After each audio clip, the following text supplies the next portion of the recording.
Hi, everybody.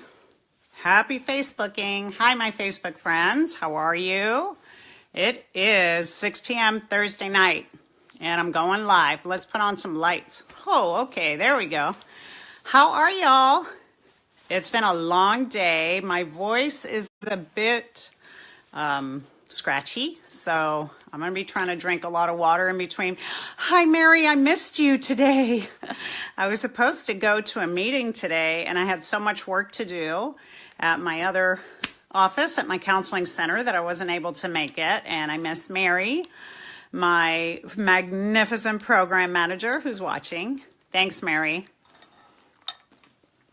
So I've been talking a lot all day, so my voice is going to sound a little raspy or hoarse, so hang in there with me. It is good to be here.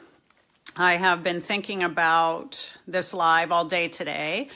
And those of you who are just tuning in, I hope you catch on. We go live from Harmony Heals Detox and Rehab most Thursdays, but tonight I just posted a second ago that I switched over to Ask Gina, because sometimes we'll catch different people, a different audience, or new people that haven't tuned in yet. And since I'm doing it as a public service, I want to reach as many people as I can. And if you've not tuned in before, I'm a licensed marriage and family therapist in California, practicing in Laguna Hills, California. I have a counseling center there, and I'm co-owner of a detox center down on Laguna Beach. So I have a lot of experience with trauma, addiction, and codependencies, 31 years of experience in that area. And a lot of my staff and a lot of my clients started telling me, you really should get the message out. You really should write a book or do some public speaking. And let me know when other people chime in. Kelly, let me know if you're watching, because I only see Mary right now, which I don't mind. I love talking to Mary. So let me know, Kelly, if you've jumped on and if you can see that we're running live. Sometimes we have internet issues, so I hope that's not one of them. Mary, maybe give me a thumbs up so that I know that you're keeping up with me here too. So thanks, Mary. I see something. It says you're watching, so keep watching. It's you and me, kid. Anyways, hi there. Oh, I love your thumbs up and your hearts. Mary, we're having a one-on-one tonight, personal and private therapy, so let's go for it. You can ask all the questions you've ever wanted to ask of me. I started doing these lives I've lost track, 6, 7, 8 months ago. I don't know how long ago. Hi, Kelly. Thank you. I just want to make sure I hadn't missed anything. Hello, Elle. Get to the subject, Mary. Come on. Oh, well, I didn't know anybody was watching, so I was pausing. That's what was happening, Elle, but thanks for your feedback. So anyways, the moral of this story is I started doing these lives as a public service. So I'm not acting as a therapist. I'm acting as a coach. I haven't started talking yet, Elle. And hi, Jerry.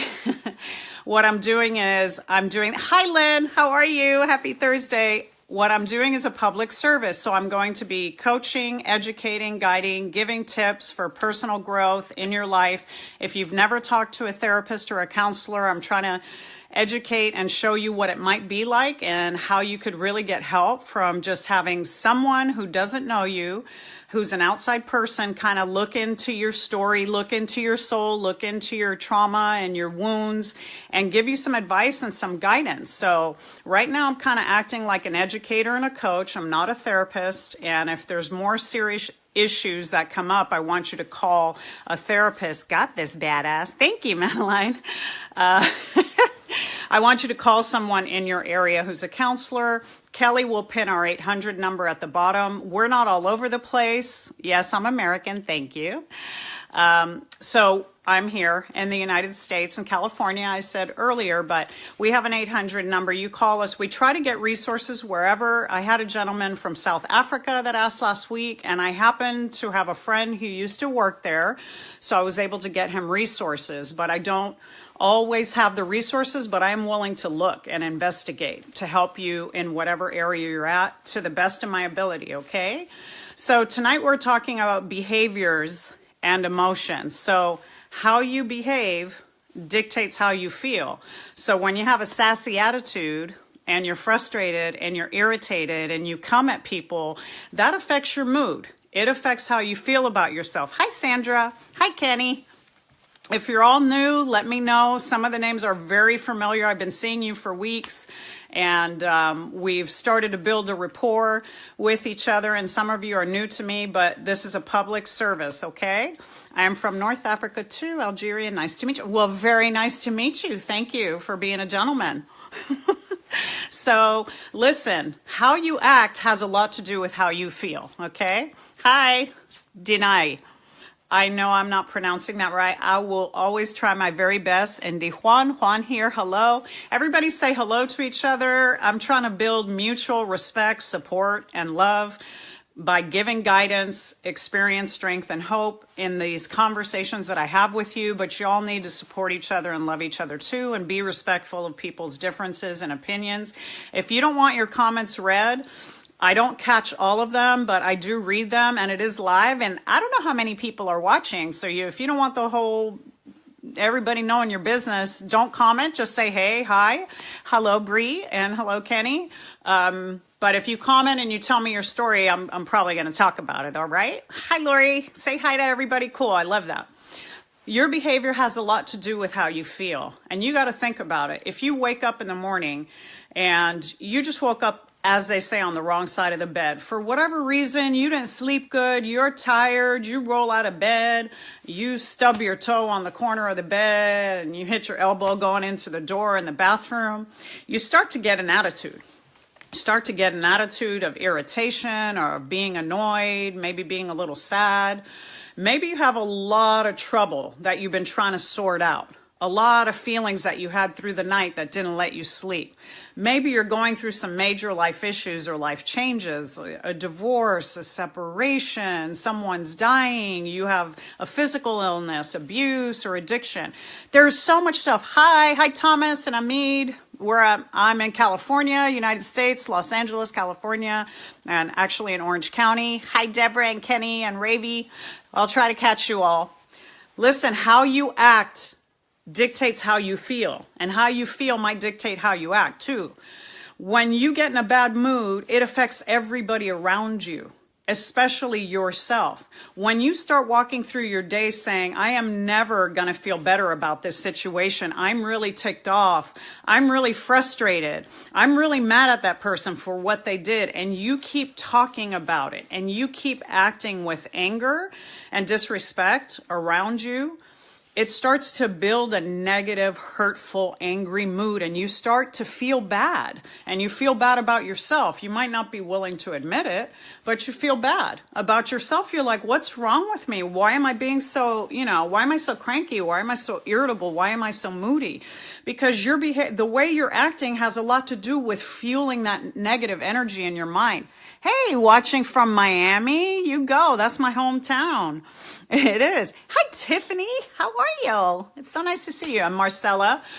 Look, your mood has everything to do with, I'm not going to answer right now, Christianity, spirituality. I am spiritually open and supportive and respect all religions, races, colors, creeds, and beliefs. I believe in a higher power greater than myself.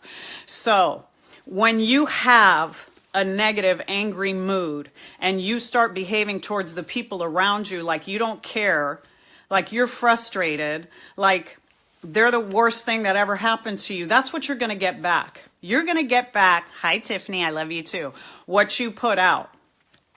It's okay sometimes to be frustrated. Hi, Gina's oh my God, I love you. Mary's just praising me, so you can read that on your own. I'm not going to read it. But you can be a person who is normally kind and loving, but you could be going through a really bad experience and you're hurting so much that you want everybody else around you to feel bad. So your attitude is very poor. When someone comes up, hey, can I help you? I want to, no, nobody can help me. Nobody's going to be able to help me with this problem. I have to do it myself. I always have to do it myself. Your attitude starts changing how you feel. The way you behave and respond to people changes how you feel. We all need people in our life, whether we want to admit it or not. We all need love. Hey, Adrian Marquez. Hola, saludas. Like schizoaffective disorder, you become the way you feel. Amen. Amen, Dijuan. Dijuan or Dijon? Yes, well, It's a little bit more complex, schizoaffective, but yeah, the way you act is the way you feel. That's a little bit more serious of a disorder. So there's schizophrenia involved in there, which means you've lost touch with reality. But you're freaking amazing. No clue who you are, but you have no idea how much this video has helped me. Hey, thank you, Robbie. So that's what I want to get down to. How can I listen to you if I don't understand my question? If you're not Christian, it means I'm not. Okay, E, God bless you. Don't listen. I wasn't on here because I'm promoting Christianity or religious views. I'm promoting health, wellness, and sobriety and recovery, and teaching tools and techniques that on your daily life and your daily journey and your daily path can help you as a human being, as a friend, as a mother, as a brother.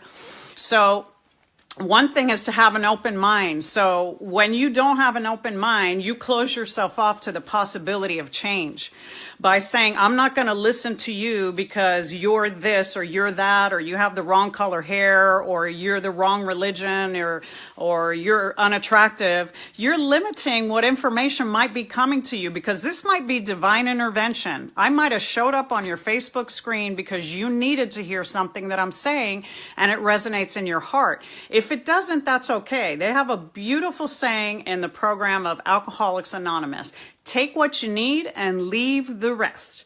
If there's something that you need, take it. Take it, and anyone can teach. But in order to learn, you must listen. And when you don't listen, you are closing yourself off to all human beings, to all possibility of change, to all ability to grow and be a better human being and be a better person in life. Because everyone can learn. None of us is perfect. None of us is getting it 100% right. Am I right? I got a whole bunch of amens coming and thumbs up and hearts.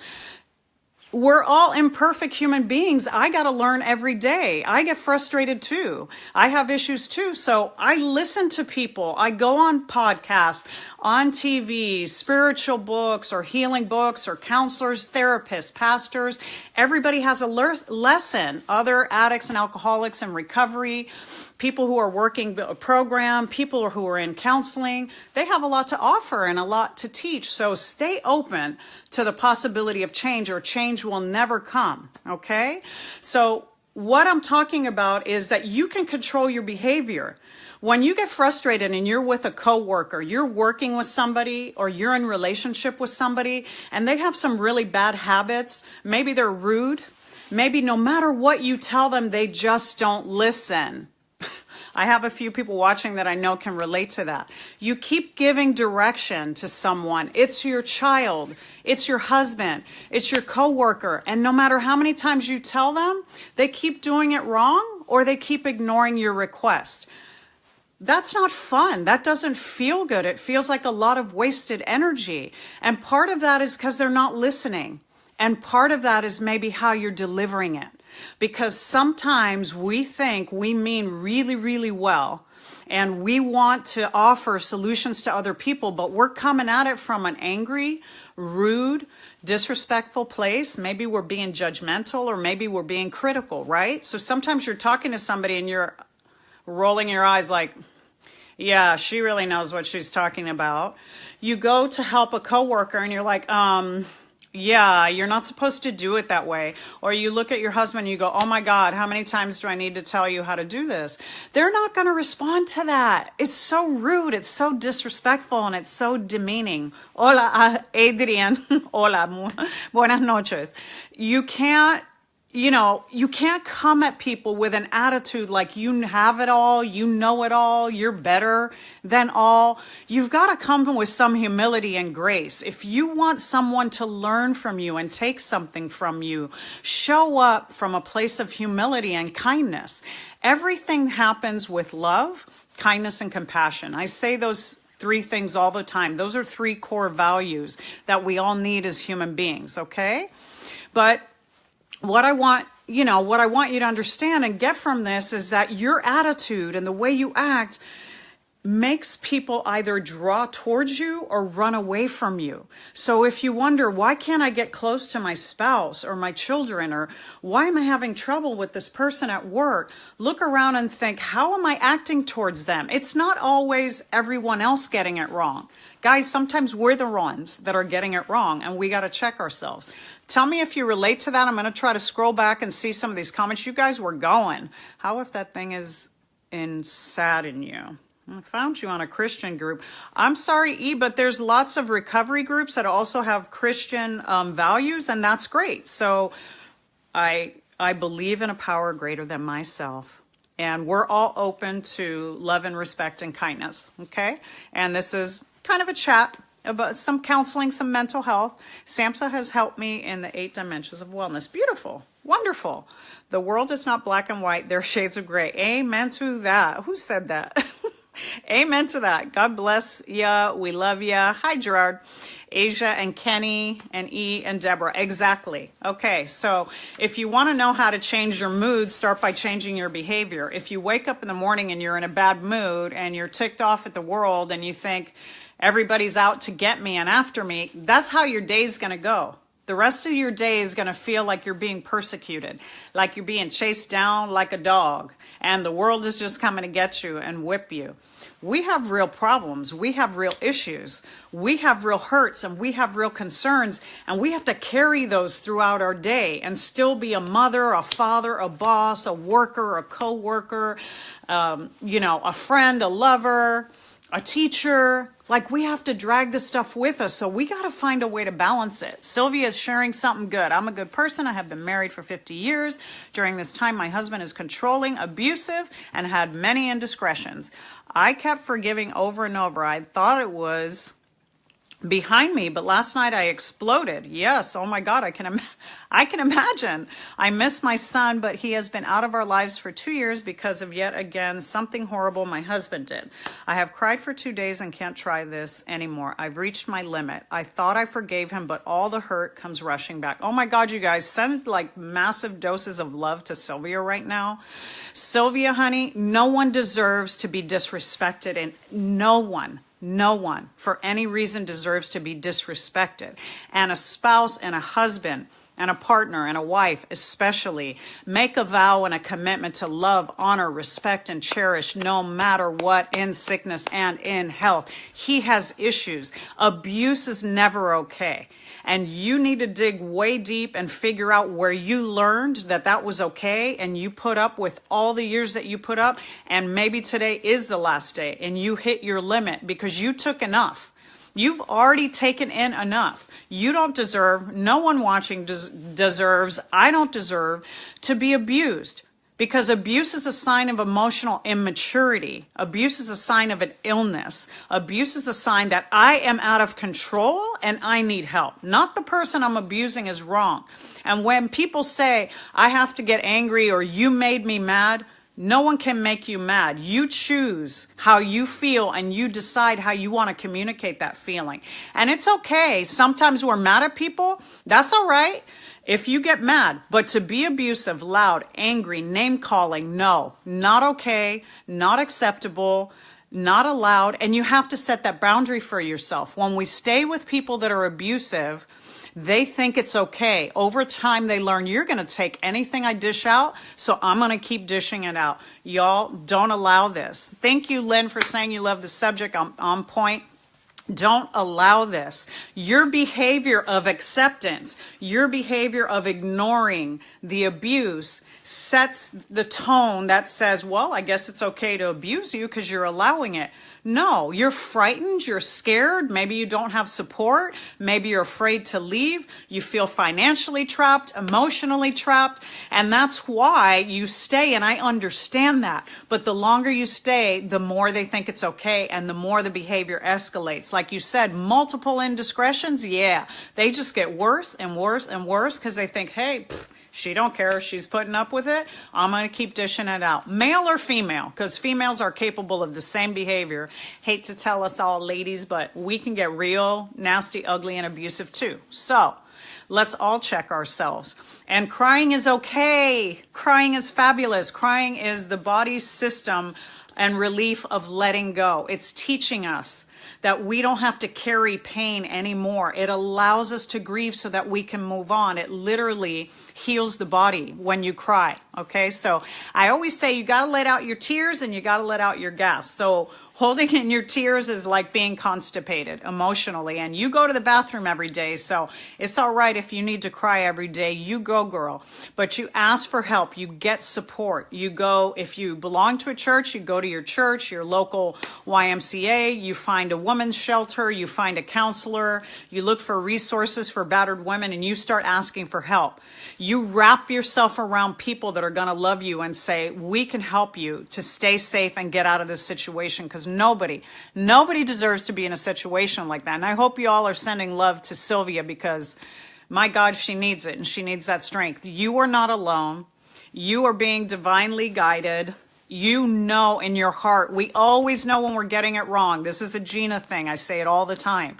And we always know when we're getting it right. You know this has been wrong for a long time. So please trust that. Please believe that you are better and worth more and more valuable than what you've been feeling in that marriage for all of those years. And you don't deserve to live in a prison of emotional abuse and heartache.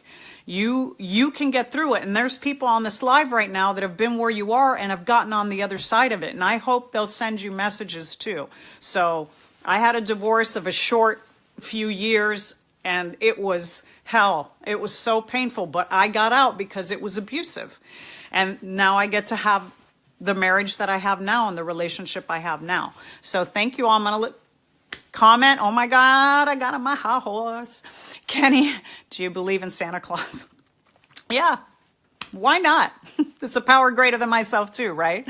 Brie, I'm always usually not very nice, have less patience lately. How can I change that into love instead of anger? This is so good. And please remember, I want you to go back and comment to Sylvia, because I spent a lot of time there, because that was intense.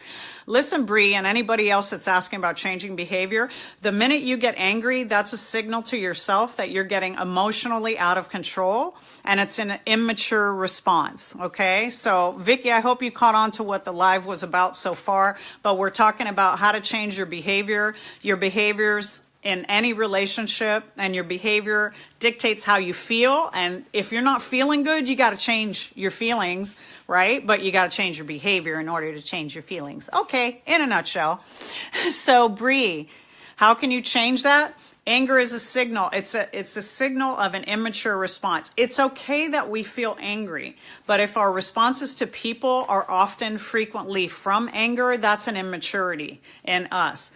We usually get angry because we don't feel we're being listened to. We usually get angry because we think people don't hear us. We usually get angry because we feel we're not being respected and valued. So I need you to think about if any of those things are going on in your life and that's causing the anger. And if that's the case, you're angry because you're not setting boundaries.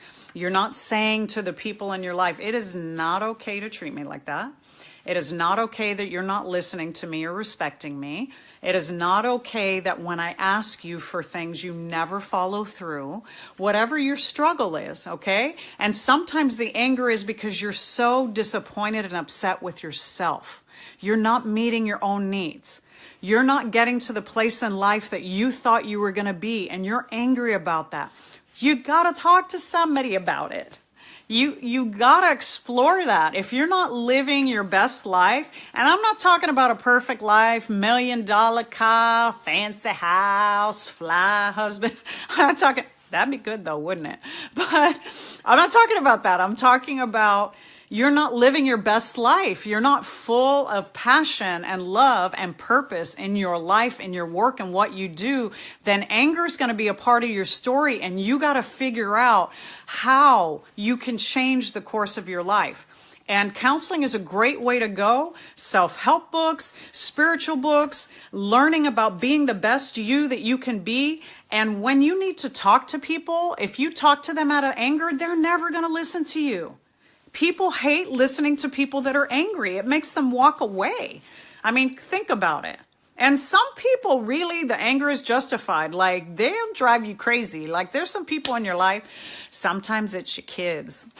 Sometimes your children push you to that point, but it doesn't give you the right to express it in anger. It's a sign of immaturity, and it's a sign that you're losing control.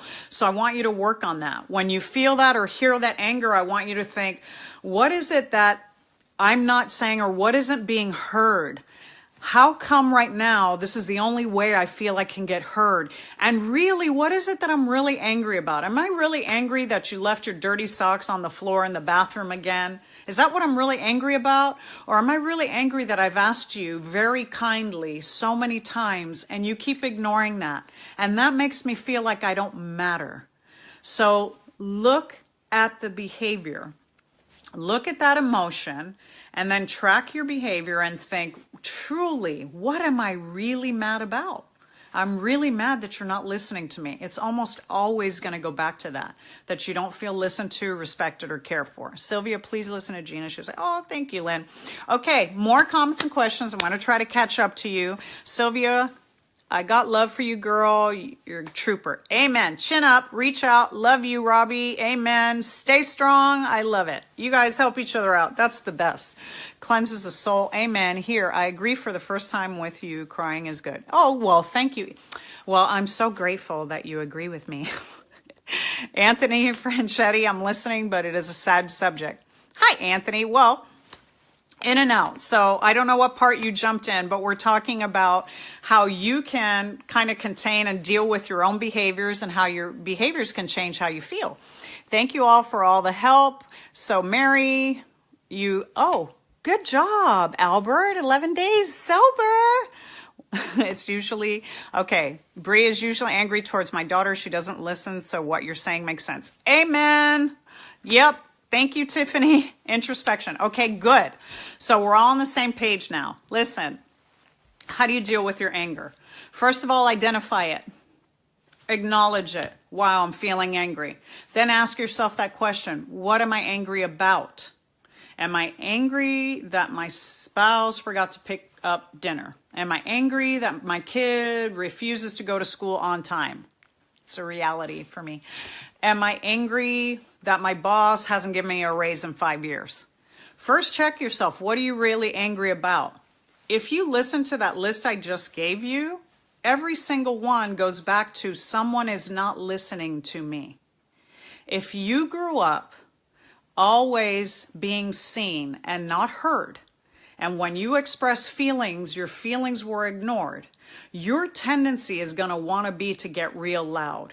If you and your family had a family member, usually one of your parents, that was the loud one, that was the angry one, and you were always told that you need to shush it, or I'll give you something to cry about, you need to keep your voice down, then you're holding a bunch of unexpressed anger from years and years of turning the other cheek, being the bigger person, being the good guy, being the nice one. How many of you suffer because you're too nice? You've been so nice that you have a history of relationships where people have walked all over you.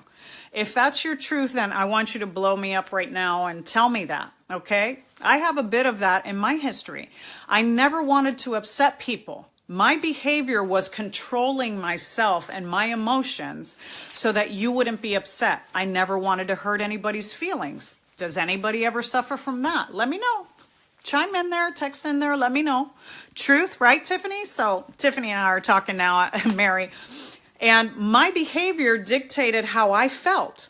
I was controlling myself so that I wouldn't upset other people or rock the boat or make somebody sad or hurt their feelings. And they didn't have no problem hurting my feelings, speaking truth to me, being rude, being disrespectful, because I kept controlling everything and being, okay, I'm going to be the nice one. I'm going to turn the other cheek. That was a phrase my mom always loved to use.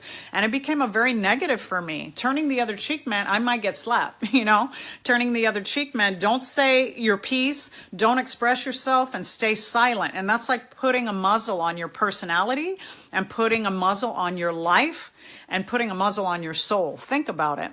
My daughter's situation. So, trust me, I know, Tiffany. So I'm the same way too nice, okay? Some of you suffer from being way too nice, and some of you suffer from being intolerant and impatient with people.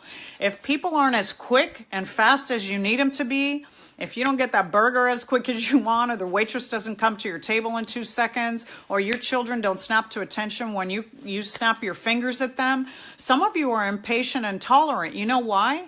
You probably grew up with parents who were not patient and tolerant of you. Think about that. We are where we come from. We are what we were taught. We as children mimic behavior. We learn what we see. So do as I say, not as I do. That's the biggest lie that was ever invented by any parent anywhere. Your children will do what you do, no matter what you say. You can keep saying, I don't want you to do drugs. I don't want you to skip school. I don't want you to be a bad person. I don't want you to lie. But if you're lying, cheating, stealing, thieving, and acting out and being disrespectful, that's the image that you're going to give to your children, right? De Juan says nature versus nurture. So nurture has a lot to do with it. Nature amplifies the problem. So you might be predisposed genetically to a lot of issues like depression. These are behavioral issues too. Anxiety, obsessive compulsive disorder. Hi, Diane. That's an old friend from back home from high school. And so, Deborah, that's me 100. I feel you, Deborah. So when you have these issues of anxiety, depression, and OCD, those things might be genetic and you might be predisposed and it's in your nature. But how you were nurtured growing up has a huge impact of how you cope now. If you were taught, spare the rod, spoil the child kind of thing, and stay silent, and silent is golden, and don't use your voice, and be quiet, children are to be seen and not heard, then there's a lot of ways that you've learned to cope that do no longer serve you as an adult. You're not speaking your truth. You're not speaking up for yourself. You're not letting your voice be heard, and you're silencing the spirit in you that's crying to get out. And maybe that's why you're so angry. And maybe you're angry because you're disappointed in yourself, in your life, in the choices that you're making, in the life that you're living. Maybe you don't feel like it's a part of you, genetics. This is very good. Thank you, Duhan. Genetics, we were talking about nature, nurture, your behavior, your mood. All of these things are intertwined with your genetic predisposition, but how you were raised has a huge part in it. If you know you were raised in an abusive home, I had a friend call me today. Hi, I can't pronounce your name, but I imagine that it's beautiful and it's in letters that I don't even know. That's amazing. It looks like Russian or Ukrainian or God bless you 100. I love it. So anyway, I don't know. So help me out if you can. So listen, I had a friend call me today and the issue was very emotional, but it's about being frustrated and angry with someone that she keeps setting limits with over and over again. I need you to do this, and then you can be a member of my family and live with me. I need you to do these 5 things, and the person keeps not doing them over and over and over again. So she feels completely disrespected. At the end of the day, there's a consequence for that. You have to hold the people in your life accountable if they're mistreating you. You can't just suddenly decide, well, this is never going to change, and so I'm going to be stuck here forever. You have to decide with the people in your life, if it's not working and I'm going to set a boundary and a limit, you have to get to the point of saying, this is the end. I am not doing this anymore. We're not having this conversation anymore. This is not changing. It has never changed. And either we go to counseling together, or you move out, or you go to AA, whatever the situation is, that you have to push a little bit and you have to set a boundary with your partner when their behavior is no longer acceptable to you, okay? And you need to do the same thing with yourself. So tell me, what are the behaviors and what are the feelings that you struggle with? I've gotten anger. Somebody's talking about having anger. Yep, right, Tiffany? So what are you struggling with? What behaviors do you feel like you sometimes get out of control with? So I can give you a little bit more suggestion about how to guide you with that. And what feelings do you struggle with the most? Look, we're growing up in a society that says hi, Deborah. I found my voice now. Good. I'm so glad. That's awesome. We live in a society that says we're not supposed to feel nothing. We're supposed to take a pill for every little thing that we feel and every little problem that we have. So we've learned to be very disingenuous about how we feel. We hide it from people. We don't let people see really that much when we're suffering. We don't open up. We don't share. Let's get back to that. Let's get back to being human beings who can tell each other stories about their lives, who can support each other. When someone's crying, put a hand on their shoulder instead of saying, I'm sorry you're feeling that way, and then turn on our phone and go back to Facebook and talk to Gina. What do you think of Scientology, and are you familiar with their services? Nope. Sherry, bad jealousy. Ooh, okay. Gary gave me one. No, did one. Yes, very familiar. No, never been a part of or dealt with. And I have lots of history with friends through that. So it's just not a place I go. Thank you, Anthony, for saying you're so right. My kids, bad jealousy. Bad jealousy. Okay, check it out, because I have a little bit more time with you. We think, and sometimes our partners think, that jealousy means I love you so much, it's breaking my heart. And so I'm jealous because I love you so much, and you need to know how much, and I never want to lose you. Well, check it out. Our behavior in that is not okay, because jealousy is an issue of control, and it's an issue of feeling insecure. It's a huge insecurity issue. And at some point, we've probably all experienced it in some ways. Usually, you have intense jealousy with a partner who maybe is not really well suited for you. Maybe they were a player. Maybe they had a really intense history of lots and lots of relationships, and it frightens you. Amen, Sherry. And putting it right out there, girl. Afraid of being left? Absolutely. Jealousy is about controlling you. I want you to stay here with me. I'm afraid you're going to go. And it is so hard to say and to learn this, and it took me forever to learn this. If you leave me, that's in my best interest. If you leave me, you weren't meant for me. We are not the right fit. And me hanging on to you is never going to change that. My behavior of controlling you to keep you with me is about trying to make myself feel better. So I'm not respecting you either, because truly maybe you need to go and grow, or you need to be with a different partner. Maybe I'm not the one for you, but I'm trying to make you be the one for me because I'm scared. I'm scared of being left. How many of you have ever been left? Come on. How many of you are scared of it? You know, the feeling of being abandoned or rejected. Ooh, gross, right? It's such an awful feeling, right? Of being rejected, but we've all been there. We have all had that experience of being rejected in some way or another. But the fear of being left sometimes goes way, way, way, way back to childhood, to infancy. So I want you to look at if there was times in your life that were really big, important moments to you, or moments that were very frightening, and you felt no one was there for you. And especially your caregivers, caretakers, partners, boyfriends, girlfriends, best friends, turned your back on you when you were the most afraid.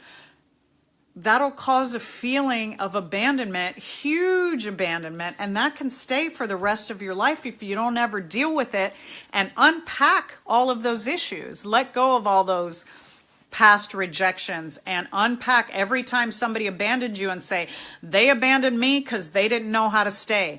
They abandoned me because they weren't capable. They abandoned me because life took them in a different direction and God had a different plan for them, and I wasn't part of that plan. They didn't reject me because I'm bad or wrong or worthless. Here's the shift in behavior that will change your emotion, because that's really what this whole topic is about. The shift in behavior is how you talk to yourself. If you tell yourself, I'm not worth it, and people keep leaving me because I'm not good enough, your brain will start to accept that as truth.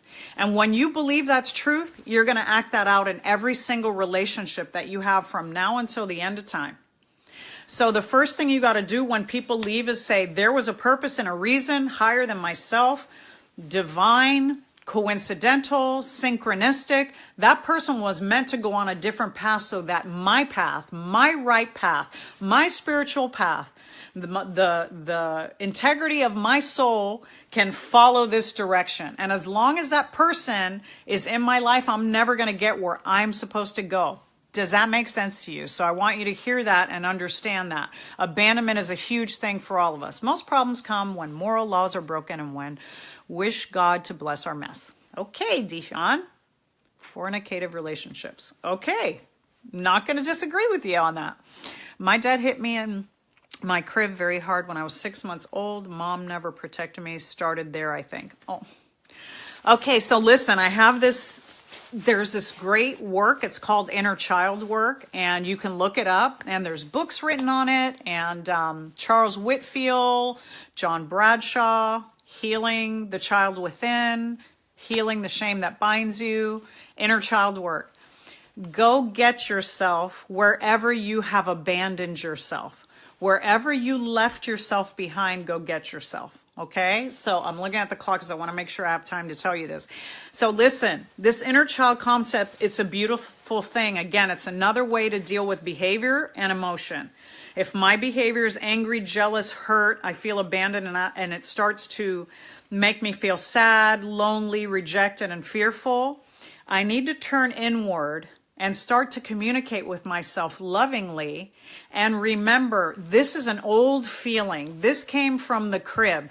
This came from when I was 6 months old, and my dad not only rejected me, was abusive towards me, and abandoned me all at the same time. The minute he laid hands on you, he rejected you as a human being. He broke your little spirit and he broke your little heart. You may not have even understood what was going on, but you felt the intensity of it. And you carried that intensity with you the rest of your life, Sherry, okay? So inner child work is about going back and getting that 6-month-old out of that crib. She doesn't live there anymore. It's not okay for her to be waiting in a crib for someone that's going to come and harm her again. Every relationship with all the men feel like, I'm just waiting for them to leave me. I'm just waiting for the other shoe to drop. I'm just waiting to be wounded again. And that's not your truth. What happened in that moment belongs to your father. It's his bad behavior. I hope you guys are following this. This is very therapeutic talk, and this is a process of inner child work, but I want to teach Sherry so she can take it with her. Hi, Georgie. Hello again. When can we expect your book? Bless you. I'm going to start a blog, and God willing, the book will come after that, and I love you for saying that and encouraging that in me because it's on my vision board, and I keep working on it. I've spent too many years in my own wounded inner child self-esteem that I never wanted to write anything down and put my name behind it. And this was my first jump on to saying, I don't care anymore. I have something to say. I'm going to say it, and I believe that it'll help people, and that's my only purpose. So thank you. I really appreciate that, Dijon. Dijuan. I don't know if I'm pronouncing it right, but I mean to. So Sherry, bless your heart. Go get that little girl in that crib. Visualize inside of you and say, I'm going to go get her. I'm not leaving there. And no one gets to ever hurt her again, ever. And if you guys have a story like that, it's your little boy that got beat up on the playground or got left by a parent or a mother who abandoned you or a girlfriend, you go get that part of yourself. Visualize to yourself and say, I deserve better than this. I am not going to abandon myself again. I deserve love. And picture yourself going back to those stages in your life or those ages where you felt left and where you felt abandoned. And say, I'm going to go back and get Dijon or Chris or Beth or Mary, Georgie, Sherry. I'm going to go back to that little girl. I'm going to visualize holding her in my hands and in my heart and embracing her and telling her, you are perfect. You deserve love. You do not deserve to be hurt again. So I hope, Sherry, I hope you're still listening and you're on there and you took that all in. And I know that was kind of intense. And my clients tell me that all the time, you're so intense. And I stay back from you guys on the camera because she's like, oh my God, your eyes are so intense. I'm like, I know. I was born that way, like Lady Gaga says. Hi, Chris and Georgie. So anyways, let me catch a book. Yes, it's been too many years that we spoke of it. It will happen, and Oprah's next. Love you, sister. Thank you, Beth. Oh, there's Sherry. So very true. I really need to heal my inner child, still feel very hurt, and little girl feelings and sadness. Okay, you guys. So when you're acting out, you have bad behavior, you need to check yourself because that affects how you feel. And, oh, thank you, Deborah. And your feelings affect how you behave also. But your feelings are assigned to you, especially when they're negative feelings or intense feelings, that you're out of control, that your emotions are getting the best of you. And it's coming from a place of insecurity, or immaturity. And oftentimes it's coming from a place of abandonment. So again, like Sherry shared with us her story, think about a time in your life where you felt you got left behind or abandoned or were hurt. And that's playing out in your relationships. Like I have clients who are like, I am never gonna trust a man because their history told them not to. Or I can't get close to my wife because they had an abusive mother. Or a mother who violated them. So I want you to think about how the way that you were raised and the messages that were taught to you impact how you behave with people now. And you deserve so much better. Nobody deserves to live a history of abuse. Nobody. But it happens to so many of us. And in our adulthood, we cannot allow it. If we were sacrificed as a child and we went through that abuse, we do not deserve to repeat it in our adulthood. And unfortunately, and often because we don't deal with these issues, we find ourselves as adults trapped in the same abusive relationships. So that's a key that you have to grow and go. That it's time for you to move on. It's time for you to change your behavior. It's time for you not to accept less than what you deserve. Okay? What perspective do you recommend, humanistic? I am open to counseling and whatever works for you, but I'm very hands-on, so I believe in what we call experiential counseling, psychodynamic counseling. I also believe in family systems. You need to learn where you came from and what role you played in your family if you want to play a different role. So again, I've got jealousy and anger were the two top emotions that people said that they struggle with the most, and abandonment. Anybody else? Those are the top three for tonight. So I'm hoping that you're learning something about how to change your behavior, where it's coming from, why it's there, and how that translates into your mood, and starting with how you talk to yourself. So if you didn't hear any of this and you're just jumping in, or this is your first time, or you're just going to watch the last 2 minutes of my live, thank you, Sherry.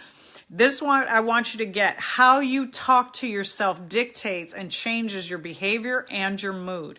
If you talk, yes, temptation. If you talk to yourself negatively, critically, with judgment, with disgust, with disregard, if you say you're so disgusting or you're ugly or you're, stupid, I hate you, I wish you were never born. Some of us have heard that growing up. And then as adults, when we're not happy in our life, we repeat those ugly words to ourselves.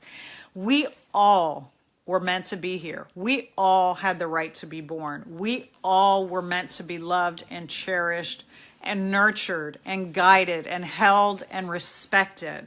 And if we didn't get that, it's because whoever our caregivers were in our lives, they just were not capable. That doesn't mean we didn't deserve. That means they weren't capable. It's not about us not being enough. It's that they weren't enough. Okay?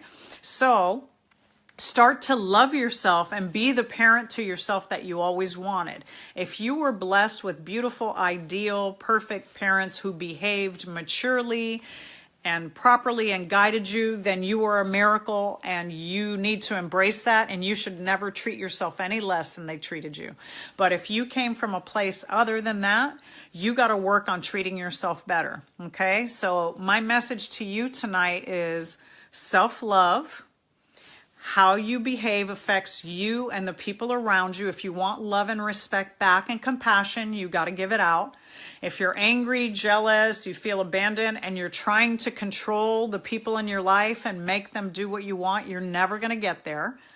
And you have to express those emotions in a very loving way, and you have to change the course of that direction that you're going on, because you're going in the wrong direction, and it's never going to make you feel good.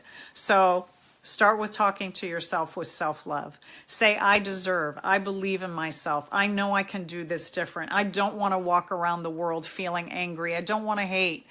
I don't want to push my partner away. I don't want to be left or abandoned, but if my partner leaves, I'm not going to beg, borrow, steal, and lie to try to keep them with me, okay? Does that make sense? If it does, give me a thumbs up. So anyways, it's right about that time, and I'm going to close for tonight. And the thought that I have is, tell me what you want to talk about next week. We're probably going to be on Ask Gina again because I'm growing this page now. We have an 800 number that'll be pinned at the bottom if you need to call to our facility to find out about resources. Like I said, we're in California, but if we have numbers or phone numbers or direction we can give you, we will. You can messenger on Facebook to my Ask Gina page and ask any questions that you want. Remember, I'm not acting as your therapist. I'm just acting as a guide and as a resource so I can get you the information you need so you can get where you want to go, because that's what I want for you. Thank you, Mary. So I'm sending you love and respect and kindness and honor. I appreciate you being here with me again and sitting through this with me. I really want to hear from you, some subjects that you really might want to get into. I thank you for the encouragement to do a blog that came up earlier and a book. That was very kind of you. Thanks, Diane. Balance of spirituality and practicality next week. Okay. I've talked about some of those things before, but I will digest that. So thank you, Dewan. And Bree, thank you so much. Please, comments, questions. You have other issues and concerns, things you want to talk about.